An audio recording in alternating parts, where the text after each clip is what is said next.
آئیے حضرات گرامی، بہت دیر سے آپ حضرات نظم اور دستار بندی کے عمل کو دیکھا اور نظم سماعت کی۔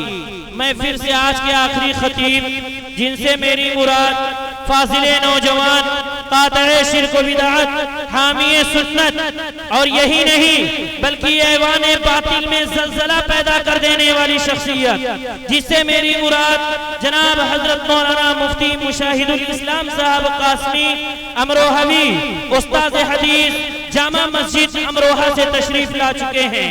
میں حضرت والا سے درخواست کرتا ہوں کہ حضرت والا مسجد خطابت پر تشریف لائیں اور اپنے خطاب سے ہم سامعین کے قلوب کو منور اور مجلہ فرمائیں۔ بسم اللہ الرحمن الرحیم۔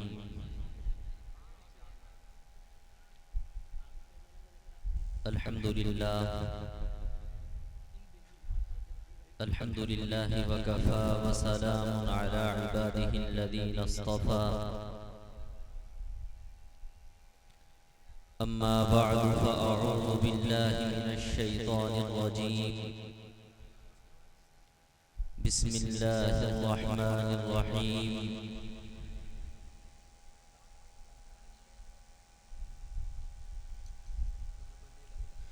قل ان کنتم تحبون اللہ فاتبعونی، صدق اللہ العظیم۔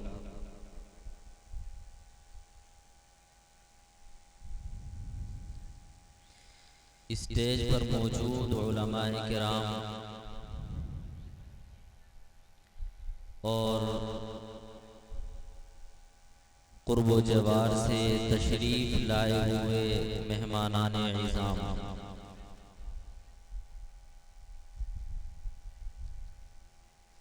ابھی آپ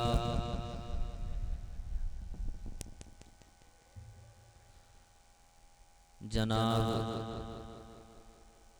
قاری تابش ریحان صاحب کے کلام سے مستفیض ہو رہے تھے۔ اس سے پہلے آپ کے سامنے حافظ قرآن اور حفظ قرآن کی فضیلت پر حضرت مولانا محمد عمر صاحب دامت برکاتہم العالیہ خطاب فرما رہے تھے۔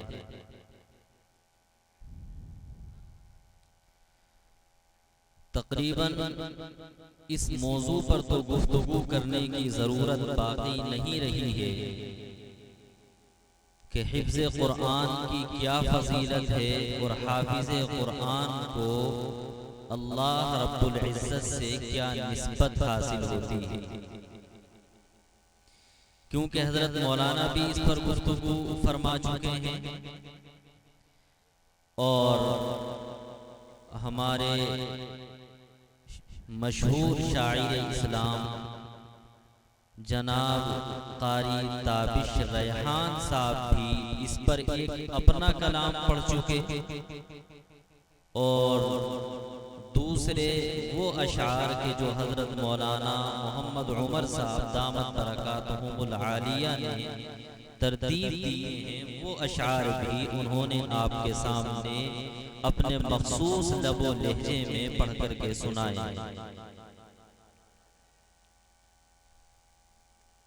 اس کلام میں جو بالکل آخری ٹکڑا ہے جس کی نسبت میری جانب کر دی گئی ہے، میں اس وقت بھی حضرت مولانا سے کہہ رہا تھا اور اب آپ حضرات سے بھی کہ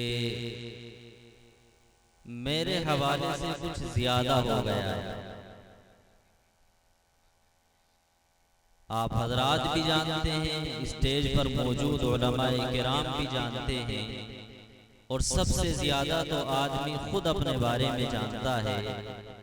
حضرت مولانا کی وسعت ظرفی ہے کہ آپ نے اس طرح کی باتیں ذکر فرمائیں، آپ کی وسعت ظرفی کہ آپ نے سنی، لیکن اللہ رب العزت دلوں کے احوال سے بخوبی واقف ہے۔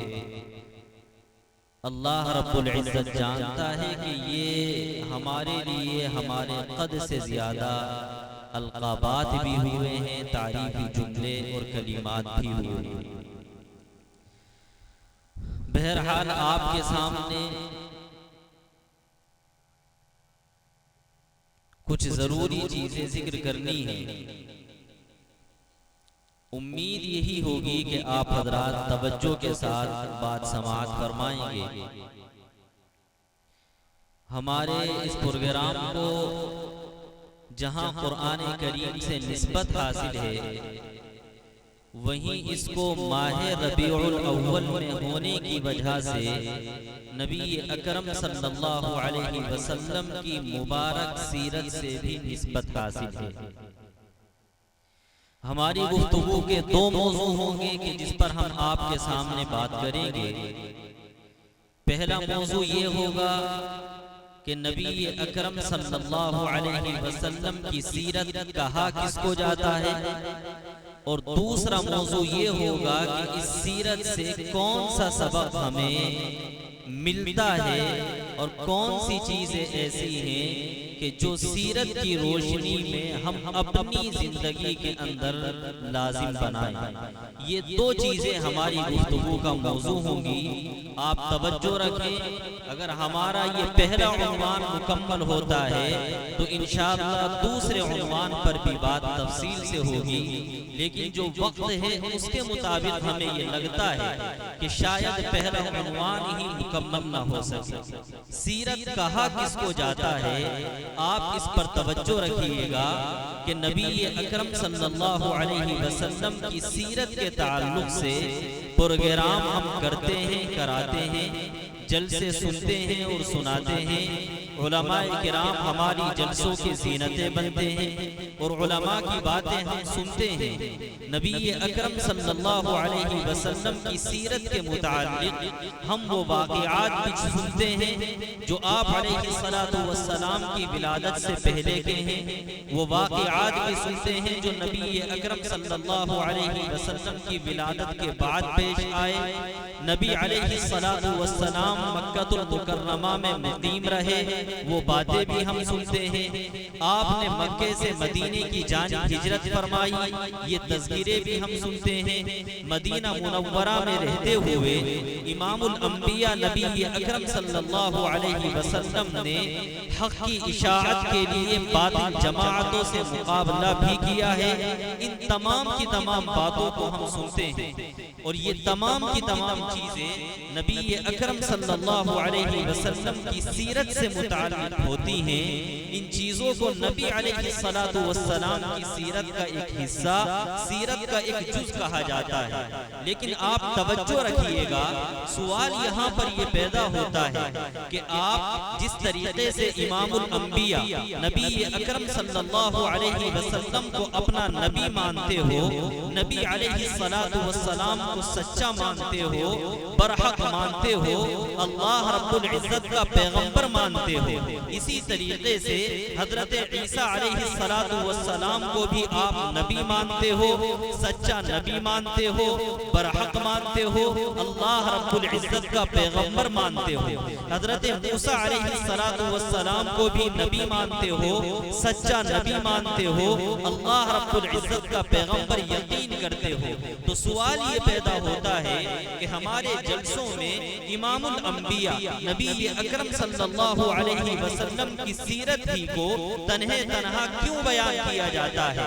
آخر وہ کون سی وجوہات ہیں کہ امام الانبیاء نبی اکرم صلی اللہ علیہ وسلم کے علاوہ ہمارے جلسوں کی باضابطہ زینت اور ہمارے جلسوں کے باضابطہ عنوان حضرت عیسیٰ علیہ السلام کی زندگی نہیں ہوتی، حضرت موسیٰ علیہ السلام کی زندگی نہیں ہوتی، حضرات انبیاء علیہ السلام کے تذکرے بطور خاص ہمارے جلسوں کا حصہ کیوں نہیں بنتے ہیں؟ اور ہم جس طریقے سے سیرت النبی کے عنوان پر جلسے منعقد کرتے ہیں، اس طریقے سے ہم حضرت موسیٰ علیہ السلام، حضرت عیسیٰ علیہ السلام اور دیگر انبیاء علیہ السلام کی سیرت پر جلسے کیوں منعقد نہیں کرتے؟ آپ اس بات پر توجہ رکھیے گا۔ ممکن ہے آپ سے یہ سوال اسلام کے علاوہ وہ جماعتیں بھی کریں جو یہودیت سے وابستہ ہیں، جو عیسائیت سے وابستہ ہیں۔ ممکن ہے آپ سے یہ سوال وہ لوگ بھی کریں جو آپ کے اس ملک میں رہنے والے سناتن دھرم سے تعلق رکھنے والے ہیں. آپ اس کا جواب انتہائی بصیرت کے ساتھ اپنے پاس محفوظ رکھیے گا کہ ہم امام الانبیاء نبی اکرم صلی اللہ علیہ وسلم کی سیرت کو بیان کرتے ہیں اور اس کو بیان کرنے کی 4 بنیادیں ہیں. پہلی بنیاد تاریخیت ہے, دوسری بنیاد عملیت ہے, تیسری بنیاد کاملیت ہے اور چوتھی بنیاد جامعیت ہے. آپ توجہ رکھیے گا, یہ 4 بنیادیں بھی ہم آپ کے سامنے واضح کریں گے اور ان 4 بنیادوں پر جو ہم نے اسلام کی ترجیح اور اسلام کے غلبے کا قلعہ تعمیر کیا ہے, ہم اس کو بھی دلائل کی روشنی میں آپ کے سامنے ذکر کریں گے. مائک کا ایگو بالکل ختم کر دیجیے.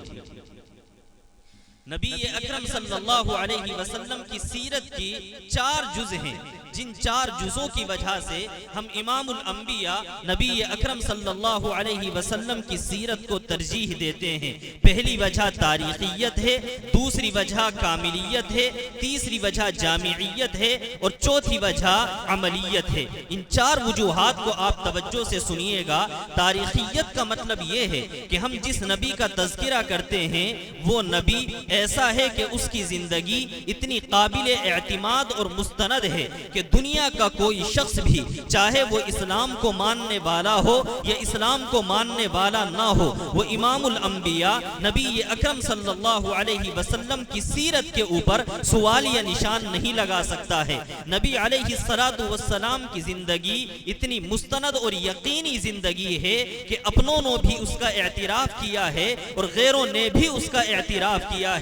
اور یہ دنیا کا عام قانون اور ضابطہ ہے کہ جب کسی آدمی کو کوئی واقعہ سنایا جائے اور اس واقعے کے بارے میں آدمی کو بتایا جائے کہ یہ واقعہ اسی آسمان کی چھت کے نیچے اور اسی زمین کے فرش کے اوپر پیش آیا ہے اور اس طریقے سے قربانی دینے والے افراد اس دنیا کے اندر پیدا ہوئے ہیں, تو آدمی اس چیز کو اپنی زندگی کے اندر لانے کی کوشش کرتا ہے. لیکن اگر کوئی واقعہ سنایا جائے اور پھر بتایا جائے کہ یہ ایک قصہ ہے, یہ ایک کہانی ہے, یہ ایک افسانہ ہے, تو لوگوں کے دل و دماغ سے اس واقعے کا اثر ختم ہو جاتا ہے. ہم قربان جاتے ہیں امام الانبیاء نبی اکرم صلی اللہ علیہ وسلم کی زندگی پر کہ نبی کی زندگی کوئی قصہ نہیں, کوئی افسانہ نہیں, کوئی کہانی نہیں, بلکہ نبی علیہ السلام کی زندگی انتہائی مستند اور قابل اعتماد زندگی ہے. نبی علیہ السلام کی زندگی کے علاوہ اب ہم دنیا کے دوسرے پیشواؤں کی زندگی دیکھتے ہیں, دوسرے مقتداؤں کی زندگی دیکھتے ہیں. ہم اگر بات کریں حضرت موسیٰ علیہ السلام کی زندگی کی, تو حضرت موسیٰ علیہ السلام کی زندگی ہمیں صرف اور صرف توریت سے سمجھ میں آتی ہے. حضرت عیسیٰ علیہ السلام کی زندگی صرف اور صرف انجیل سے سمجھ میں آتی ہے. اور آپ آگے بڑھیں, سناتن دھرم میں جا کر کے آپ قدم رکھیں اور آپ ان سے یہ معلوم کریں کہ یہ بتائیں کہ مہا بھارت میں جن لوگوں کے کردار کو بیان کیا گیا ہے, ذرا یہ بتائیں کہ اس آدمی کا نام کیا تھا, اس کے والد کا نام کیا تھا, وہ کس علاقے کا رہنے والا تھا, اس آدمی کی زندگی کیسی تھی. مہا بھارت کے ماننے والے, مہا بھارت میں جن لوگوں کا کردار آیا ہے, اس کے نام, اس کے والد کے نام, اس کی ماں کا نام اور اس کے ماں کے سلسلہ نسب کے حوالے سے اپنے ہاتھ کو تو کھڑا کر سکتے ہیں, لیکن میدان میں قدم رکھ کر مہا بھارت کے کرداروں کو ثابت نہیں کر سکتے. حضرت موسیٰ علیہ السلام کے ماننے والے حضرت موسیٰ علیہ السلام کی زندگی کا صرف اتنا تذکرہ تو کریں گے کہ حضرت موسیٰ علیہ السلام کی ولادت ہوئی ہے اور حضرت موسیٰ علیہ السلام کا تذکرہ توریت میں موجود ہے. لیکن خود توریت کے بارے میں آپ یہودیوں سے معلوم کیجئے, عیسائیوں سے معلوم کیجئے, انسائیکلوپیڈیا برٹانیکا کا آپ مطالعہ کیجئے, تو آپ کو معلوم ہوگا کہ عیسائی مؤرخین نے توریت کے قابل اعتماد ہونے پر سوالیہ نشان لگایا ہے. عیسائی مؤرخین نے انجیل کے قابل اعتماد ہونے پر سوالیہ نشان لگایا ہے. حضرت موسیٰ علیہ السلام کی زندگی جس کتاب سے ثابت ہے, اس کتاب پر سوالیہ نشان ہیں. حضرت عیسیٰ کی زندگی